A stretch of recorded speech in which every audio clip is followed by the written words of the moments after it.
ಕರ್ನಾಟಕ ದಲಿತ ಸಂಘರ್ಷ ಸಮಿತಿಯ ರಾಜ್ಯಾಧ್ಯಕ್ಷರು ಹಾಗೂ ಆರ್ಪಿಐ-ಬಿ ಪಕ್ಷದ ರಾಷ್ಟ್ರೀಯ ಅಧ್ಯಕ್ಷರಾದ ಡಾಕ್ಟರ್ ಎನ್ ಮೂರ್ತಿ ನೇತೃತ್ವದಲ್ಲಿ ತುಮಕೂರಿನ ಪತ್ರಿಕಾ ಭವನದಲ್ಲಿ ಪತ್ರಿಕಾಗೋಷ್ಠಿ ನಡೆಸಲಾಯಿತು. ಪತ್ರಿಕಾಗೋಷ್ಠಿಯಲ್ಲಿ ಮಾತನಾಡಿದ ಡಾಕ್ಟರ್ ಎನ್ ಮೂರ್ತಿ, ಸುಪ್ರೀಂ ಕೋರ್ಟ್ ತೀರ್ಪಿನಂತೆ ಪರಿಶಿಷ್ಟ ಜಾತಿ ಒಳ ಮೀಸಲಾತಿ ಅನುಷ್ಠಾನಕ್ಕೆ ಆಗ್ರಹಿಸಿ ರಾಜ್ಯಾದ್ಯಂತ ಪ್ರತಿಭಟನೆ ನಡೆಸಲಾಗುವುದು ಎಂದು ತಿಳಿಸಿದರು. ಪತ್ರಿಕಾಗೋಷ್ಠಿಯಲ್ಲಿ ತುಮಕೂರು ಜಿಲ್ಲಾಧ್ಯಕ್ಷರಾದ ಪಿ ರಾಮಯ್ಯ, ಆರ್ಪಿಐ-ಬಿ ಜಿಲ್ಲಾಧ್ಯಕ್ಷರಾದ ಎನ್ ಹಟ್ಟಯ್ಯ, ದಲಿತ ಸಂಘರ್ಷ ಸಮಿತಿ ರಾಜ್ಯ ನಿರ್ದೇಶಕರುಗಳಾದ ಬೈಲಹೊನ್ನಯ್ಯ, ಪರಮೇಶ್ವರ್ ಸೇರಿದಂತೆ ಮತ್ತಿತರ ಪದಾಧಿಕಾರಿಗಳು ಉಪಸ್ಥಿತರಿದ್ದರು. ಪತ್ರಿಕಾಗೋಷ್ಠಿಯಲ್ಲಿ ಪಿ ರಾಮಯ್ಯನವರು ಜಿಲ್ಲಾಧ್ಯಕ್ಷರು ಇದ್ದಾರೆ, ಹಟ್ಟಪ್ಪ ಆರ್ಪಿಐ ಜಿಲ್ಲಾಧ್ಯಕ್ಷರು ರಾಜ್ಯ ಸಮಿತಿ ನಿರ್ದೇಶಕರಿದ್ದಾರೆ.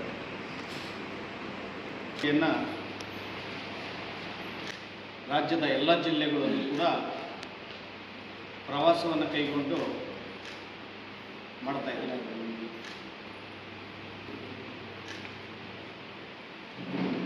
ರಾಜ್ಯದಲ್ಲಿ ಮತ್ತು ರಾಷ್ಟ್ರ ಮಟ್ಟದಲ್ಲಿ ಕಳೆದ 3 ದಶಕಗಳಿಂದ ಪರಿಶಿಷ್ಟ ಜಾತಿಗಳಲ್ಲಿ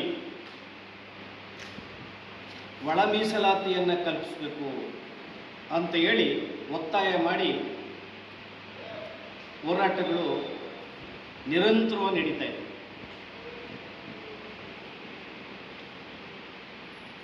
ದೇಶಾದ್ಯಂತ ನಡೆದಂತಹ ಹೋರಾಟಗಳನ್ನು ಗಮನಿಸಿ ರಾಜ್ಯ ಸರ್ಕಾರಗಳು ಮೀಸಲಾತಿ ವರ್ಗೀಕರಣ ಮಾಡೋದಕ್ಕೆ ಕೇಂದ್ರ ಸರ್ಕಾರಕ್ಕೆ ಕರ್ನಾಟಕ ಸೇರಿದಂತೆ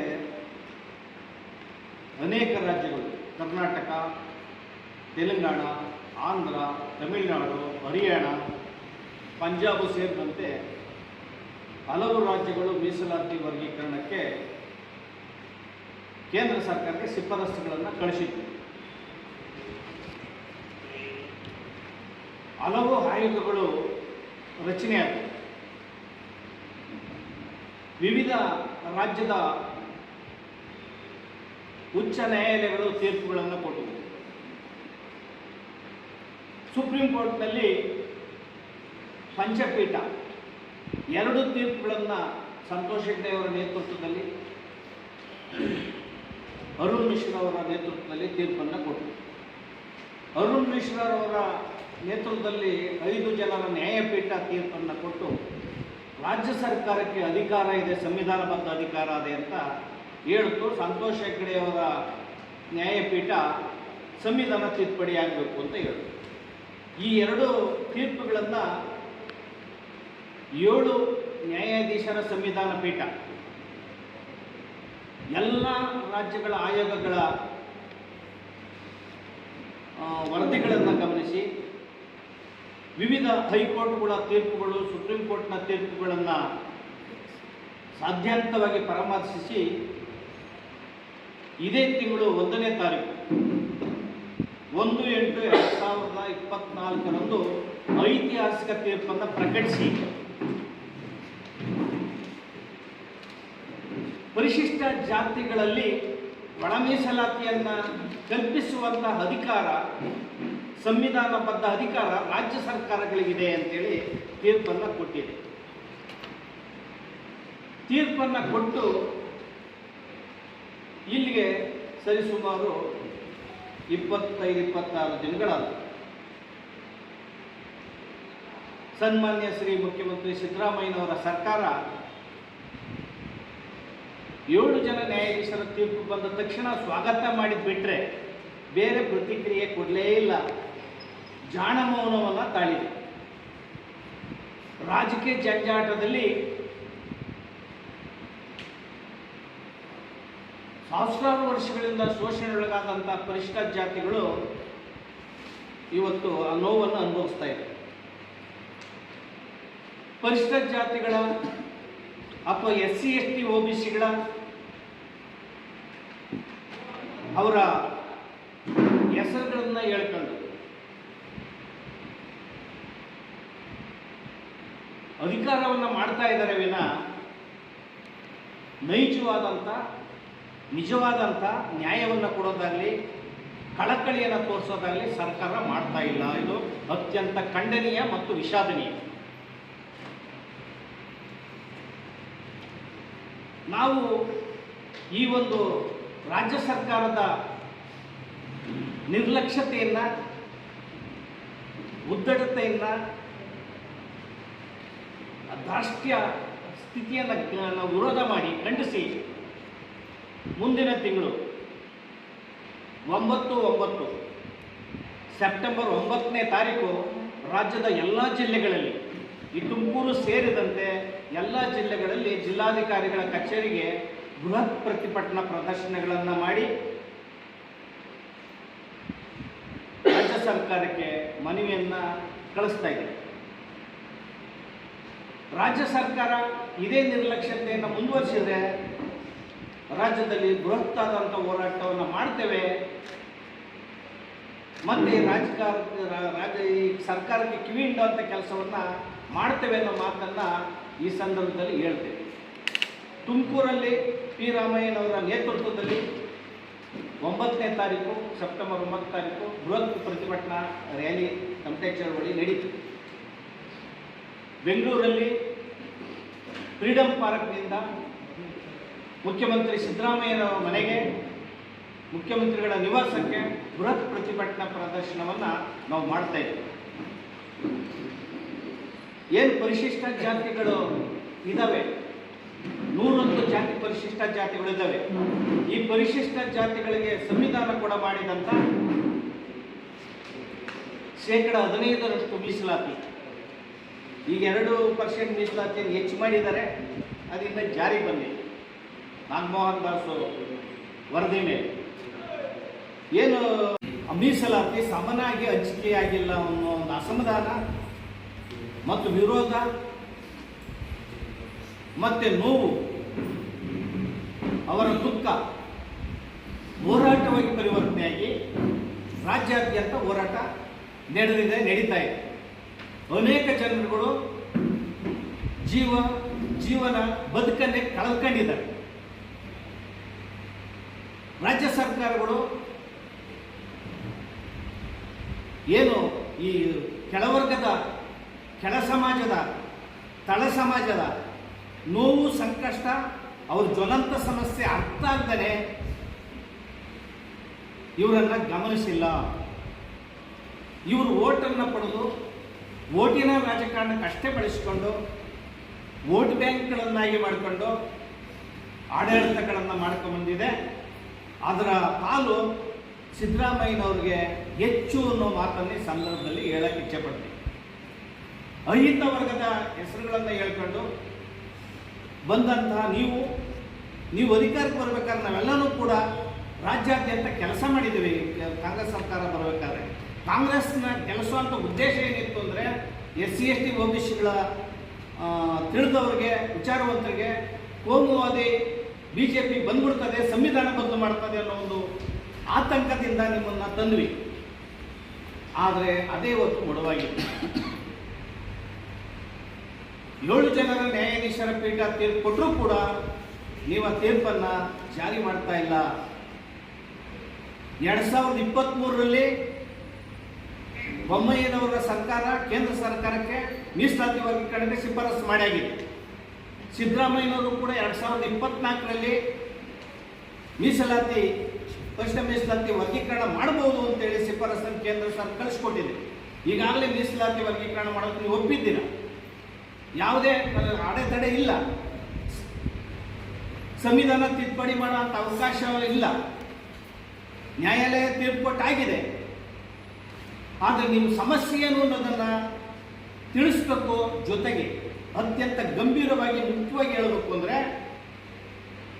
ಪರಿಶಿಷ್ಟ ಜಾತಿಗಳ ಹಣ 25,391 ಕೋಟಿ, 25,391 SC/ST TSP ಹಣ ಪರಿಶಿಷ್ಟ ಜಾತಿಗಳ ಅಭಿವೃದ್ಧಿಗೆ ನೀವು ಇಟ್ಟಂಥ ರಾಜ್ಯ ಸರ್ಕಾರ ಇಟ್ಟಂಥ ಹಣಕ್ಕೆ ಕನ್ನವನ್ನು ಹಾಕಿ, ಆ ನಿಧಿಗೆ ಕನ್ನವನ್ನು ಹಾಕಿ ರಾಜ್ಯ ಸರ್ಕಾರ, ಸಿದ್ದರಾಮಯ್ಯನವರ ಸರ್ಕಾರ ಅನ್ಯ ಯೋಜನೆಗಳಿಗೆ ಪರಿಶಿಷ್ಟ ಜಾತಿಗಳ ಹಣವನ್ನು ಬಳಸಿಕೊಂಡು ಈ ರೀತಿ ಅನ್ಯಾಯವನ್ನು ಮಾಡ್ತಾ ಇದ್ದಾರಲ್ಲ, ಇದು ಯಾವುದು ನ್ಯಾಯ? 10 ವರ್ಷಗಳಲ್ಲಿ 2,20,000 ಕೋಟಿ ಪರಿಶಿಷ್ಟ ಜಾತಿ ಹಣವನ್ನು ಬಿಜೆಪಿ ಮತ್ತು ಕಾಂಗ್ರೆಸ್ ಸರ್ಕಾರ ಅನ್ಯ ಯೋಜನೆಗಳಿಗೆ, ಸಾಮಾನ್ಯ ಯೋಜನೆಗಳಿಗೆ ಬಳಕೆ ಮಾಡಿದೆ. ಪರಿಶಿಷ್ಟ ಜಾತಿ ಹಣಗಳನ್ನು ಅವರು ವಿನಿಯೋಗ ಮಾಡ್ತಾನೆ, ಅವರು ರಚನಾತ್ಮಕ ಕಾರ್ಯಕ್ರಮಗಳಿಗೆ ಬಳಸ್ತಾನೆ. ಮೆಟ್ರೋಗಳಿಗೆ ಬಳಸಿದ್ದೀರಾ, ಮೇಲ್ಸೇತುವೆಗಳು ಬಳಸಿದ್ದೀರಾ, ಡ್ಯಾಮ್ ಕಟ್ಟೋದಕ್ಕೆ ಬಳಸಿದ್ದೀರಾ, ಮತ್ತೆ ನಿಮ್ಮ ಬೇಕಾದ ಹಣಗಳನ್ನು ನೀವು ಮಿಸ್ಯೂಸ್ ಮಾಡ್ಕೊಂಡಿದ್ದೀರಾ. ಈಗಾಗಲೇ ತೆರೆದ ಕನ್ನಡಿಯಂತೆ ಎಲ್ಲ ನಿಗಮಗಳು, ಭ್ರಷ್ಟಾಚಾರ, SC ST OBC ನಿಗಮಗಳು ಎಲ್ಲವೂ ಹಗರಣಗಳಾಗಿವೆ. ನೀವು ಹಣವನ್ನು ಕೊಡೋದು ಮತ್ತೆ ಅದರಿಂದ ಎಳ್ಕೊಳ್ಳೋದು, ಕಿತ್ಕೊಳ್ಳೋದು, ಈ ಥರ ಮುಂದು ಭಾಗದಿಂದ ಕೊಟ್ಟು ಹಿಂದಿನ ಭಾಗದಿಂದ ಪರಿಶಿಷ್ಟ ಜಾತಿ ಹಣವನ್ನು ಪಡ್ಕೊಳ್ತಾ ಇದ್ದಾರೆ. ಎರಡನೇದು, ಅತ್ಯಂತ ವಿನಮ್ರವಾಗಿ ಸಮಾಜದಲ್ಲಿ ನಾನು ಮನವಿ ಮಾಡ್ಕೊಳ್ಳೋದು ಅಂದರೆ, ಈಗ ಅಲ್ಲಿ ಪರಿಶಿಷ್ಟ ಜಾತಿ ಮಕ್ಕಳ ಸ್ಕಾಲರ್ಶಿಪ್ಪನ್ನು ಸರಿಯಾಗಿ ಕೊಡ್ತಾ ಇಲ್ಲ, ಬಂದೇ ಇಲ್ಲ, 2-3 ವರ್ಷದಿಂದಲೂ ಬರ್ತಾ ಇಲ್ಲ.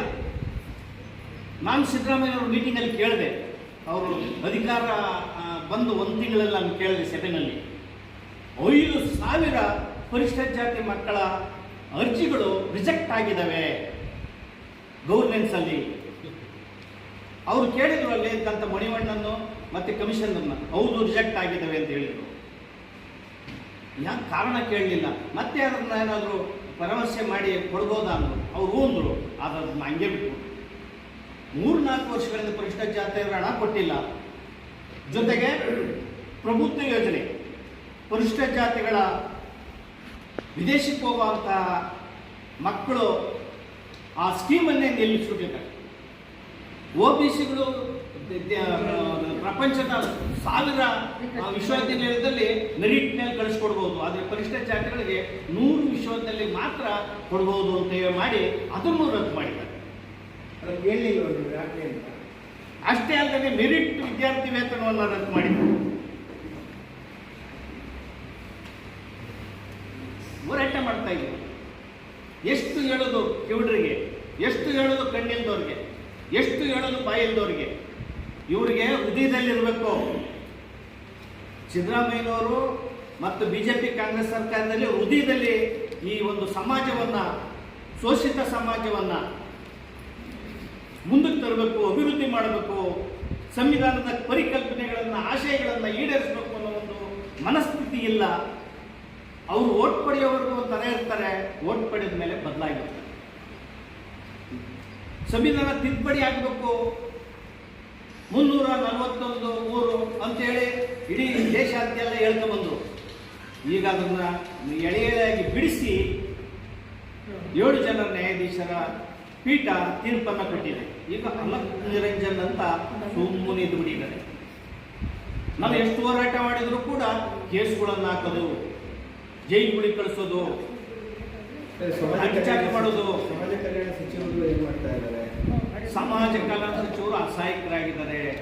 ಪರಿಶಿಷ್ಟ ಜಾತಿಯಲ್ಲಿರ್ತಕ್ಕಂಥ MLAಗಳು, MP ಗಳು ಪಾಪ ಅಸಹಾಯಕರು. ಅಧಿಕಾರ ಮೇಲ್ವರ್ಗದ ಕೈಯಲ್ಲಿದೆ, ಕೋಮುವಾದಿಗಳು, ಮೃದು ಕೋಮುವಾದಿಗಳ ಕೈಯಲ್ಲಿದೆ. ಬಿಡಿಸಿ 7 ಜನ ನ್ಯಾಯಾಧೀಶರ ಪೀಠ ತೀರ್ಪನ್ನು ಕೊಟ್ಟಿದೆ. ಈಗ ಅಲಕ್ ನಿರಂಜನ್ ಅಂತ ಸುಮ್ಮನೆ ಇದ್ದು ಬಿಟ್ಟಿದ್ದಾರೆ. ನಾವು ಎಷ್ಟು ಹೋರಾಟ ಮಾಡಿದ್ರು ಕೂಡ ಕೇಸ್ಗಳನ್ನು ಹಾಕೋದು, ಜೈಲುಗಳಿಗೆ ಕಳಿಸೋದು, ಅಟ್ಯಾಕ್ ಮಾಡೋದು. ಸಮಾಜ ಕಲ್ಯಾಣ ಸಚಿವರು ಏನು ಮಾಡ್ತಾ ಇದ್ದಾರೆ? ಸಮಾಜ ಕಲ್ಯಾಣ ಸಚಿವರು ಅಸಹಾಯಕರಾಗಿದ್ದಾರೆ. ಪರಿಶಿಷ್ಟ ಜಾತಿಯಲ್ಲಿರ್ತಕ್ಕಂಥ MLAಗಳು, MP ಗಳು ಪಾಪ ಅಸಹಾಯಕರು. ಅಧಿಕಾರ ಮೇಲ್ವರ್ಗದ ಕೈಯಲ್ಲಿದೆ, ಕೋಮುವಾದಿಗಳು, ಮೃದು ಕೋಮುವಾದಿಗಳ ಕೈಯಲ್ಲಿದೆ. ಅವರು ಟ್ರಸ್ಟ್ ಅದು, ಬಿಜೆಪಿ ಕಾಂಗ್ರೆಸ್ಸು ಅವ್ರ ಟ್ರಸ್ಟ್ ಅದು. ಆ ಟ್ರಸ್ಟಲ್ಲಿ ಇವರು ಗುಲಾಮರ ರೀತಿಯಲ್ಲಿ, ಕಾರಿಡೋರ್ ತೆಗೆಯೋ ರೀತಿಯಲ್ಲಿ ಅಸಹಾಯಕರಾಗಿದ್ದಾರೆ. ಇದು ಬಾಬಾ ಸಾಹೇಬರು ಅನೇಕ ಸಾರಿ ಹೇಳಿದ್ದಾರೆ. ಇವರು ಒಂದು ರೀತಿಯ ಬಾಯಿ ಕಟ್ಟಿದ ನಾಯಿಗಳಾಗಿದ್ದಾರೆ. ಬೆಲ್ಟ್ ಹಾಕಿದ, ಬಾಯಿ ಕಟ್ಟಿದ ನಾಯಿಗಳಾಗಿದ್ದಾರೆ. ಬಗಳಕ್ಕೂ ಆಗಲ್ಲ, ಕಿತ್ತು ಓಡಕ್ಕೂ ಆಗಲ್ಲ. ಪರಿಶಿಷ್ಟ ಜಾತಿ MLA ಮತ್ತು MPಗಳು ಮೀಸಲಾಗಿದ್ದಕ್ಕೆ ಅವ್ರ ಸಹಮತ ಇದೆಯಾ? ಪರಿಶಿಷ್ಟ ಜಾತಿ MLA MPಗಳು ಕೂಡಲೇ ರಾಜೀನಾಮೆಯನ್ನು ಕೊಡಬೇಕು ಸ್ಥಾನಕ್ಕೆ. ನೀವೇನಾದರೂ ಕೂಡ ಪರಿಶಿಷ್ಟ ಜಾತಿಯ MPಗಳು MLAಗಳು ಮಂತ್ರಿಗಳು ಒಂದು ಕ್ಷಣ ಅಧಿಕಾರದಲ್ಲಿ ಮುಂದುವರಿಯೋದಕ್ಕೆ ಯಾವುದೇ ನೈತಿಕ ಹಕ್ಕಿಲ್ಲ. ಹಂಗೇನಾದರೂ ಮುಂದುವರೆದ್ರೆ ಬಾಬಾ ಸಾಹೇಬ್ ಅಂಬೇಡ್ಕರ್ ಕೊಟ್ಟಂತಹ ಮೀಸಲಾತಿ ಏನಿದೆ, ಸಂವಿಧಾನ ಕೂಡ ಮಾಡಿದ ಮೀಸಲಾತಿ ಏನಿದೆ, ಅದು ನೀವು ದುರುಪಯೋಗ ಮಾಡಿಕೊಂತೀರಿ ಅನ್ನೋ ಮಾತನ್ನು ಪರಿಶಿಷ್ಟ ಜಾತಿ MP MLAಗಳಿಗೆ ನಾನು ಹೇಳ್ತಾ ಇದ್ದೀನಿ. ಮುಖ್ಯವಾಗಿ ಮಲ್ಲಿಕಾರ್ಜುನ ಖರ್ಗೆ ಅವರು ರಾಷ್ಟ್ರ ಮಟ್ಟದಲ್ಲಿರ್ತಕ್ಕಂಥವ್ರು, ನೀವು ಬಾಯಿ ತೆಗಿಬೇಕು. ನೀವು ಸುಪ್ರೀಂ ಕೋರ್ಟ್ ಆದೇಶವನ್ನು ವಿರೋಧ ಮಾಡಿದ್ದೀರಿ ಅಂದರೆ ನಿಮಗೆ ಸಂವಿಧಾನದ ಬಗ್ಗೆ ಗೌರವ ಇದೆಯಾ? ಬಾಬಾ ಸಾಹೇಬ್ ಅಂಬೇಡ್ಕರ್ ಬಗ್ಗೆ ಗೌರವ ಇದೆಯಾ? ಕೆಳವರ್ಗದವರು ಅಂತಂದ್ರೆ ನಿಮ್ಗೆ ಏನಾದರೂ ಅದ್ರ ಬಗ್ಗೆ ಅರ್ಥ ಇದೆಯಾ? ಇದು ಅತ್ಯಂತ ಅಪಮಾನ. ಆಮೇಲೆ ಮಾಯಾವತಿಯವರು, ದೇಶೀಯ ಮಾಯಾವತಿಯವರು, ಕಾಂಚನವರು ಅತ್ಯಂತ ಗೌರವಾನ್ವಿತ ನಾಯಕರು ಸಮಾಜದಲ್ಲಿ. ಅವರು ವಿರೋಧ ಮಾಡಿದ್ದಾರೆ. ಆ ವಿರೋಧದಲ್ಲಿ ನಾನು ಬಿಡಿಸಿ ಹೇಳೋದು ಅಂದರೆ ಅಲ್ಲಿ ಉತ್ತರ ಪ್ರದೇಶ, ಮಹಾರಾಷ್ಟ್ರ, ಮಧ್ಯಪ್ರದೇಶ, ಬಿಹಾರದ ಭೌಗೋಳಿಕ ಹಿನ್ನೆಲೆನೇ ಬೇರೆ. ಅಲ್ಲಿ ಪರಿಶಿಷ್ಟ ಜಾತಿಗಳ ಏನು ಜನಸಾಂದ್ರತೆ ಏನಿದೆ ಅದರ ಮೇಲೆ ಅವರು ಹೇಳಿಕೆಯನ್ನು ಕೊಟ್ಟು ರಾಜಕಾರಣದ ಹೇಳಿಕೆ ಅದು. ಇಲ್ಲಿ ಆ ಸ್ಥಿತಿ ಇಲ್ಲ. ರಾಜ್ಯದಲ್ಲಿ ತಮಿಳುನಾಡು, ಆಂಧ್ರ, ತೆಲಂಗಾಣ, ಕರ್ನಾಟಕದಲ್ಲಿ ಭಾಳ ಕಷ್ಟದಲ್ಲಿದ್ದಾರೆ ಪರಿಶಿಷ್ಟ ಜಾತಿಯಲ್ಲಿರ್ತಕ್ಕಂಥವ್ರು. ದಕ್ಕಲ ಸಮಾಜದವರು, ನೂರೊಂದು ಜಾತಿನ ದಕ್ಕಲ, ಡೋಹರ, ಕಕ್ಕಯ್ಯ, ಸಮಗಾರ, ಇವರಿಗೆ ಒಂದು ವಿಲೇಜ್ ಅಕೌಂಟೆಂಟ್ ಕೂಡ ಇಲ್ಲ, ಅಲ್ಲಿ ಉಪಾಧ್ಯಾಯರು ಕೂಡ ಇಲ್ಲ ಸಮಾಜದಲ್ಲಿ. ಅಲ್ಲಿ ಪಂಜಾಬದಲ್ಲಿ ಇರ್ತಕ್ಕಂಥ ವಾಲ್ಮೀಕಿ ಸಮಾಜ 50% ಮೀಸಲಾತಿಯನ್ನು 1975ರಲ್ಲೇ ಜೈಲ್ ಸಿಂಗ್ರವರು ಮಂಜೂರು ಮಾಡಿದ್ರು. ಅಲ್ಲಿ 1970 ಪ್ರಪ್ರಥಮವಾಗಿ, 94ರಲ್ಲಿ ಹರಿಯಾಣದಲ್ಲಿ ಮಾಡಿದರು, ತಮಿಳುನಾಡಲ್ಲಿ ಮಾಡಿದರು. ಇಲ್ಲಿನ ಭೌಗೋಳಿಕ ಹಿನ್ನೆಲೆನೇ ಬೇರೆ, ಅಲ್ಲಿನ ಭೌಗೋಳಿಕ ಹಿನ್ನೆಲೆನೇ ಬೇರೆ.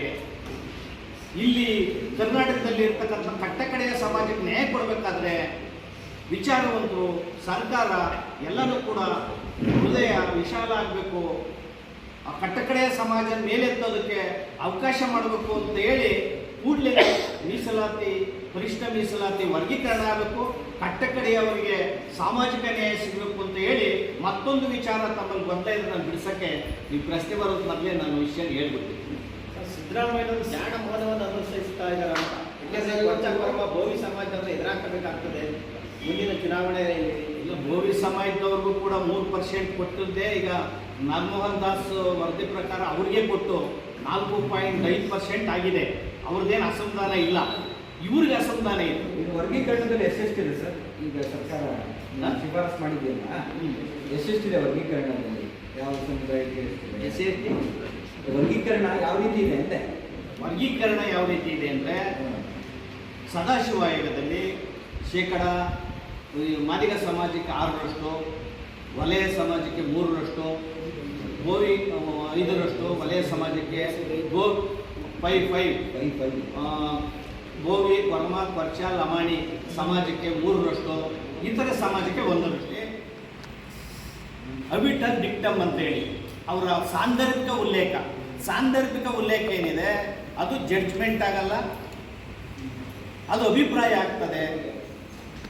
DY ಚಂದ್ರಚೂಡ್ರವರು CJI ಸುಪ್ರೀಂ ಕೋರ್ಟ್ನ ಮುಖ್ಯ ನ್ಯಾಯಾಧೀಶರವರ ತೀರ್ಪಿನಲ್ಲಿ ಎಲ್ಲೂ ಕೂಡ ಕೆರೆ ಪದರದ ಬಗ್ಗೆ ಒಂದು ಶಬ್ದ ಮಾತಾಡಿಲ್ಲ. ಬಾಬಾ ಸಾಹೇಬ್ ಅಂಬೇಡ್ಕರ್ ಕಾನ್ಸ್ಟಿಟ್ಯೂಂಟ್ ಅಸೆಂಬ್ಲಿನಲ್ಲಿ ಏನು ಹೇಳಿದ್ರು ಅದನ್ನು ನೀಟಾಗಿ ಪ್ರತಿಯೊಂದೊಂದು ಕೂಡ ಉಲ್ಲೇಖ ಮಾಡಿದ್ದಾರೆ. ಸಂವಿಧಾನದ ಕಾನ್ಸೆಪ್ಟ್ ಏನಿತ್ತು, ಸಂವಿಧಾನದ ಐಡಿಯಾಲಜಿ ಏನು, ಇದು ಏನು ಮೀಸಲಾತಿಯ ಐಡಿಯಾಲಜಿ ಏನು, ಮೀಸಲಾತಿ ಬಗ್ಗೆ ಯಾಕಂದ್ರೆ ಮೀಸಲಾತಿ ಕೊಡ್ತಾ ಇದ್ದೀವಿ, ಏನದನ್ನು ಎಷ್ಟು ಕಾನ್ಸ್ಟಿಟ್ಯೂಂಟ್ ಅಸೆಂಬ್ಲಿನಲ್ಲಿ ಬಾಬಾ ಸಾಹೇಬರು ಹೇಳಿದ್ದಾರೆ, ಪ್ರತಿಯೊಂದೊಂದು ಸಂದರ್ಭನೂ ಕೂಡ CJIರವರು ಉಲ್ಲೇಖ ಮಾಡಿದ್ದಾರೆ. ಕೆನೆ ಪದದ ಬಗ್ಗೆ ಉಲ್ಲೇಖ ಮಾಡಿಲ್ಲ. ಮೀಸಲಾತಿ ಪರಿಶಿಷ್ಟ ಜಾತಿಯವರಿಗೆ ಕೊಡ್ತಾ ಇರೋದು ಏನಕ್ಕೆ ಅಂತ ಹೇಳಿದ್ದಾರೆ. OBCಗಳಿಗೆ ಕೊಡ್ತಾ ಅಂತ ಮೀಸಲಾತಿ ಏನಿದೆ ಅದು ಆರ್ಥಿಕ ಮಾನದಂಡದ ಮೇಲೆ ಕೊಡುವಂಥ ಮೀಸಲಾತಿ. ಅಲ್ಲ, ಎಲ್ಲ ದಲಿತರಲ್ಲೇ ಬಲಾಢ್ಯರಲ್ಲೇ ಮೀಸಲಾತಿ ಪಡೆದಿದ್ರೆ ನಿಜವಾಗ್ಲೂ ಸಿಗೋದು ಯಾವಾಗ? ಇಲ್ಲಿ ಬಲಾಢ್ಯ ಬಲಹೀನರು ಅಂತ ಇಲ್ಲ. ಅವರು ನೋಡು, ಮನೆಯಲ್ಲಿ 5 ಜನ ಇಲ್ಲ ಅವರೇ ಇಲ್ಲ. ಇಲ್ಲಿ ಪರಿಶಿಷ್ಟ ಜಾತಿಯವರು ಬಡವರು ದಲಿತರು ಪರಿಶಿಷ್ಟ ಜಾತಿಯವರು ಎಷ್ಟೇ ಬಲಾಢ್ಯರಾದರೂ ಕೂಡ ಸಮಾಜದಲ್ಲಿ ಸರಿಸಮಾನರು ಅಂತ ಯಾರೂ ಕರೆಯಲ್ಲ. ಅವರು IAS ಮಾಡ್ಕೊಂಡ್ರು ಕೂಡ IPS ಮಾಡಿದ್ರು ಕೂಡ ಅವ್ರನ್ನ ಕರೆದು ಹೆಣ್ಣು ಕೊಡಲ್ಲ ಮೇಲ್ಜಾತಿಯವರು. ಆದ್ದರಿಂದ ಅಸ್ಪೃಶ್ಯತೆ ಅಸಮಾನತೆ ಆಧಾರದ ಮೇಲೆ ಮೀಸಲಾತಿ ಕೊಟ್ಟರು ಅಂತ.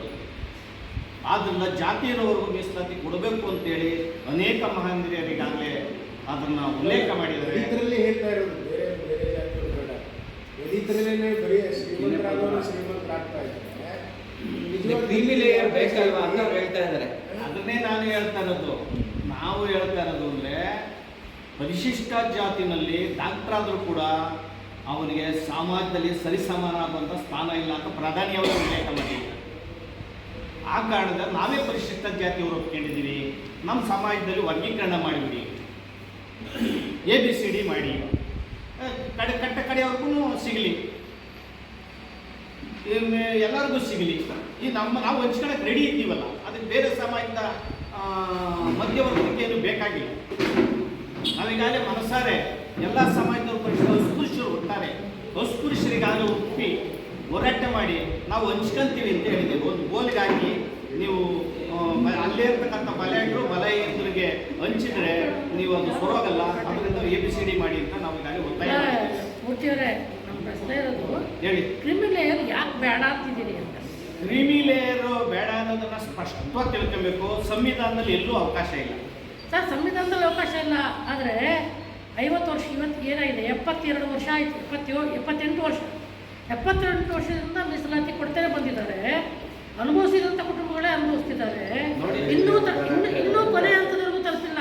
ನೋಡಿ ಅದಕ್ಕೆ ಇನ್ನೂ ಕೊನೆ ಹಂತದವರೆಗೂ ತಲುಪಿಲ್ಲ. ಹಾಗಾದ್ರೆ 72 ವರ್ಷ ಕ್ಲಿಯರ್ ಮಾಡ್ತೀನಿ. 72 ವರ್ಷ ಹೇಳಿದ್ರಲ್ಲ, 78 ವರ್ಷ ಹೇಳಿದ್ರಲ್ಲ ನೀವು.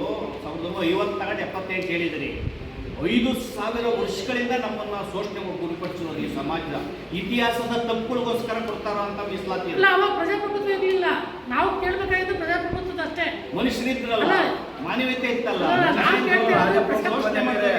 ಇದ್ದಿರಲ್ವ. ಈಗ ರಾಜಪ್ರಭುತ್ವನೇ ಬೇರೆ ಗೊತ್ತಾ, ಪ್ರಜಾಪ್ರಭುತ್ವನೇ ಬೇರೆ. ನೀವು ಹೇಳ್ತಾ ಇರೋದು ಕ್ರಿಮಿ ಲೇಯರ್ ಬೇಡ ಅಂತಂದ್ರೆ ಇನ್ನೊಂದ್ಸರಿ ಮಾತಾಡ್ಲಿಕ್ಕೆ ಅವಕಾಶ ಸಿಕ್ಕಿದ್ದೆ ಪ್ರಜಾಪ್ರಭುತ್ವದಲ್ಲಿ ಅಲ್ವಲ್ಲ. ಅಲ್ಲ, ಮೂರ್ತಿಯವರು MLA ಆಗ್ಬೇಕಾಗಿಲ್ಲ, ನಾರಾಯಣ ಸ್ವಾಮಿನೇ ಆಗ್ಬೇಕು, ಗೋವಿಂದ ಕಾರಜೋಳನೇ ಆಗ್ಬೇಕು. ಅದ್ ನೀವು ಬಯಸ್ತೀರಾ? ನಾನು ಕ್ರಿಮಿ ಲೇಯರ್ ಅಂದ್ರೆ ಅದೇ ತಾನೇ. ಸ್ಪಷ್ಟಪಡಿಸಿದ್ರೆ ನಮ್ಮಲ್ಲೇ ಗಲಾಟೆ ತಂದಿಡೋ ಅಂತ ಕೆಲಸ ಬೇಡ. ಅಂದ್ರೆ ಪರಮೇಶ್ವರ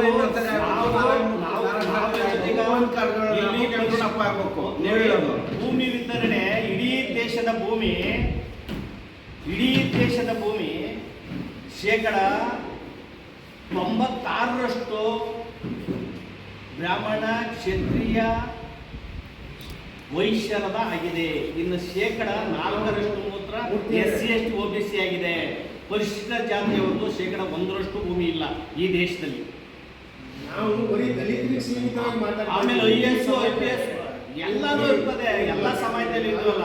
IAS IPS ಉನ್ನತ ಹುದ್ದೆಗಳು ಶೇಕಡ 80ರಷ್ಟು ಉದ್ಯೋಗ ಬೇರೆ ಸಮಾಜದವ್ರದ್ದಾಗಿದೆ. ಸುಪ್ರೀಂ ಕೋರ್ಟ್ನಲ್ಲಿ ಇರ್ತಕ್ಕಂಥ ನ್ಯಾಯಾಧೀಶರು ಒಬ್ಬರು ಬಿಟ್ಟರೆ ಎಲ್ಲರೂ ಕೂಡ ಬ್ರಾಹ್ಮಣ ಸಮಾಜದವರು, SC ST OBCನೇ ಇಲ್ಲ ಅಲ್ಲಿ. ಇಂಥ ಒಂದು ಅಸಮಾನತೆ ಸಮಾಜ ಪರಿಶಿಷ್ಟ ಜಾತಿಯವ್ರನ್ನ ಯಾಕೆ ಟಾರ್ಗೆಟ್ ಮಾಡ್ತಾ ಇದ್ದೀರಾ? 5,000 ವರ್ಷಗಳಿಂದ ಸಾಮಾಜಿಕವಾಗಿ, ಧಾರ್ಮಿಕವಾಗಿ, ರಾಜಕೀಯವಾಗಿ ಇವರು ತುಳಿದು ಏನು ಸಾಮಾಜಿಕ ಕಾರಣಕ್ಕೋಸ್ಕರ, ಇತಿಹಾಸದ ತಪ್ಪುಗಳಿಗೋಸ್ಕರ ಮೀಸಲಾತಿಯನ್ನು ಒಂದು 15% ಮೀಸಲಾತಿ ಕೊಟ್ಟರೆ ಅದನ್ನು ಕೂಡ ನಾವು ಇಲ್ಲ ಆ ಸಮಾಜದಲ್ಲಿರ್ತ ಕಟ್ಟಕಡೆಯವರು ಇದ್ದಾರೆ ಅಂತ ನಾವು ಹೇಳಿದರೆ ಅದನ್ನೇ ನಮ್ಮ ವಿರುದ್ಧ ಯಾಕೆ ತಿರುಗಿಸ್ತೀರಾ? ನಾನು ಹೇಳ್ತಿರೋದು ಮೂರ್ತಿಯವರೇ, ಬರೀ ಸೋಷಿಯಲ್ ಸ್ಟೇಟಸ್ ಅಷ್ಟನ್ನೇ ನೋಡಬೇಡಿ. ಈಗ ನಾನು ನನ್ನ ತಲೆಮಾರು, ನನ್ನ ಮಕ್ಕಳು ಅಂದ್ಕೊಂಡ್ರೆ ಅವ್ರು ಅನುಭವಿಸಿದ್ದಾರೆ. ನನ್ನ ದೊಡ್ಡಪ್ಪನ ಮಗನು, ಚಿಕ್ಕಪ್ಪನ ಮಗನು, ಅವ್ನಿಗೇನು ಗೊತ್ತಿಲ್ಲದೇನು, ಅವನಿಗೆ ನಾವು ಮೀಸಲಾತಿ ತಲುಪಿಸೋದು ಯಾವಾಗ? ಈಗ ನಮ್ಮ ಪ್ರಶ್ನೆ ಅವನಿಗೆ ಯಾವಾಗ ತಲುಪಬೇಕು ಅಂತ ಮಾಡಬೇಡಿ. ಈಗ ಶೇಕಡ 3% ಕಥೆ ಆಯ್ತಲ್ಲ. ಶೇಕಡ 3% ಇರ್ತಕ್ಕಂಥ ಬ್ರಾಹ್ಮಣ ಸಮಾಜಕ್ಕೆ ಶೇಕಡ 10% ಮೀಸಲು, ಅದನ್ನು ನೀವು ಮಾತಾಡ್ತಾ ಇದ್ದೀರಾ? ಶೇಕಡ 3% ಇರ್ತಕ್ಕಂಥ ಬ್ರಾಹ್ಮಣ ಸಮಾಜ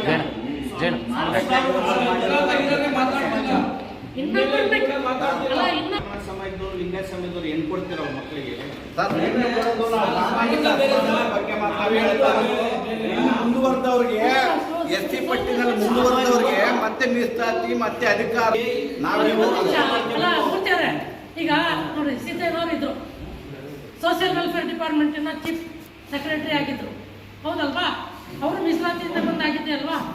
ಆದ್ರೆ ಮತ್ತೋಗಿ ಮೀಸಲು ಕ್ಷೇತ್ರದಲ್ಲಿ ಸಕಲೇಶ್ಪುರದಲ್ಲಿ ಸ್ಪರ್ಧೆ ಮಾಡ್ತಾರೆ. ಯಾಕೆ ಬೇರೆಯವರು ಇರ್ಲಿಲ್ವಾ? ನೋಡಿ ಸರ್, ಮೀಸಲು ಕಷ್ಟ ಅರ್ಥ ಮಾಡ್ಬೇಕು. ಈಗ ಸಂವಿಧಾನದಲ್ಲಿ ಈಗ ಲಕ್ಷ್ಮೀನಾರಾಯಣ ಕೇಳಿಸ್ಕೊಂತ ಸರ್ಕಾರದ ಕಾರ್ಯದರ್ಶಿ ಆಗಿದ್ರು.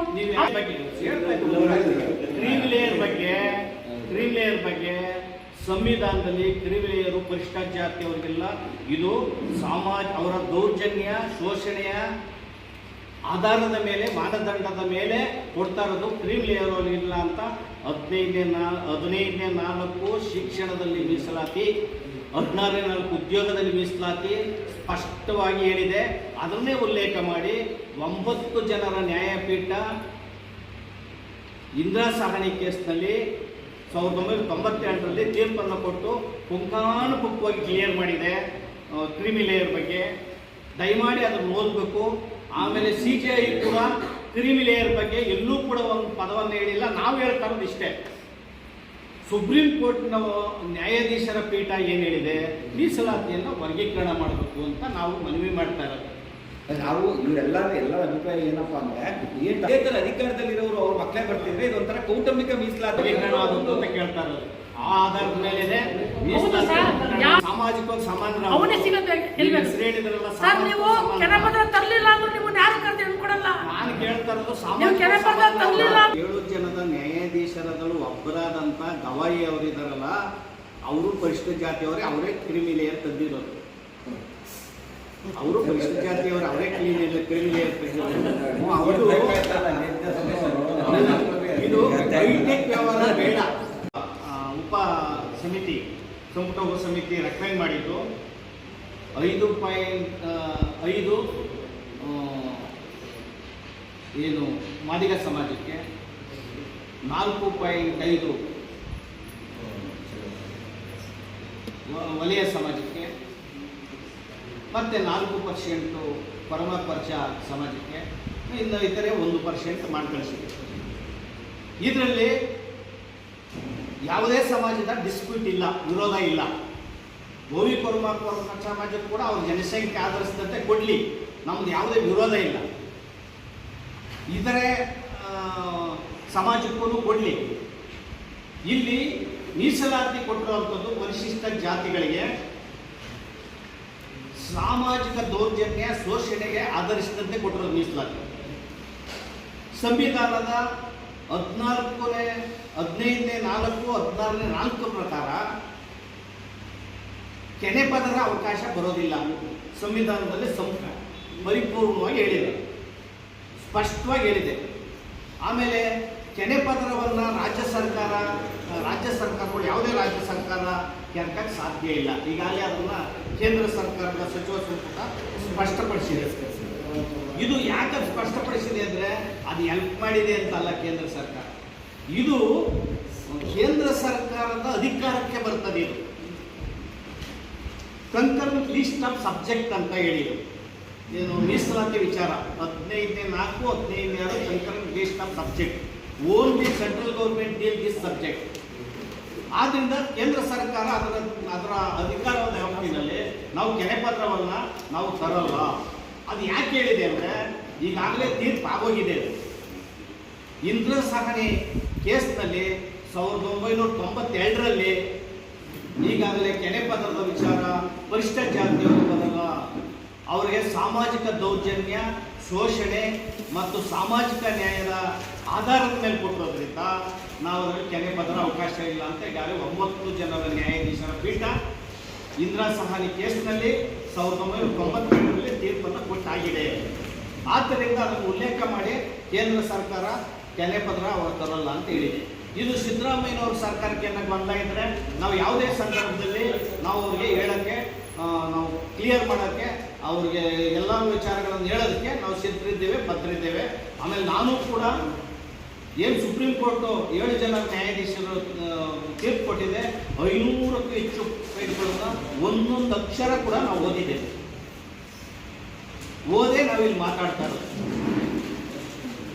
ಅವರು ಸ್ಪಷ್ಟವಾಗಿ ಅರುಣ್ ಮಿಶ್ರಾ ಅವರು ಕೊಟ್ಟಂತ ತೀರ್ಪು ಈ ಜನಾಂಗದಲ್ಲಿರ್ತಕ್ಕಂಥ ಒಳ ಮೀಸಲಾತಿ ಏನು ಜಾರಿ ಮಾಡಬೇಕಂತ 7 ಜನದ ನ್ಯಾಯಾಧೀಶರು ಏನು ಆದೇಶ ಮಾಡಿದ್ದಾರೆ, ಆ ಆದೇಶವನ್ನು ಭಾರತ ದೇಶದ ಎಲ್ಲ ರಾಜ್ಯಗಳನ್ನು ತತ್ಕ್ಷಣ ಕೂಡಲೇ ಒಳ ಮೀಸಲಾತಿಯನ್ನು ಜಾರಿ ಮಾಡಬೇಕು.